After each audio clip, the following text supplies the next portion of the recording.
আমাদের হাঁড়িতে রান্না হয়নি, কড়াইতে রান্না হয়েছে। তো দেখিয়ে দিই, এখানে আছে খিচুড়ি। নাও একেবারে থালিটা সাজিয়ে দাও, অকাজ করো না। এই যে, তো রান্নাটা কিন্তু আমি করেছি আজকে। ওয়াও রান্না হয়েছে, ওয়াও, আমি রান্না করেছি না। তো চলো আর দেখাচ্ছি কী কী রান্না করেছি। গোবিন্দভোগ চালের খিচুড়ি, ঠিক আছে থাকা দিতে হবে না। আর আছে এখানে বেগুনি, বেগুনিগুলো আমি ভেজেছি, কি সুন্দর ক্রিস্পি ক্রিস্পি হয়েছে। বেগুনি থাকা দিতে হবে না, বেগুনি।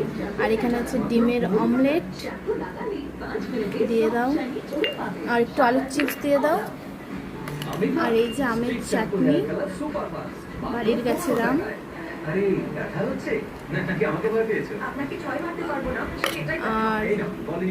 কি আছে দিয়ে দাও। আর এই যে আলুর চিপস,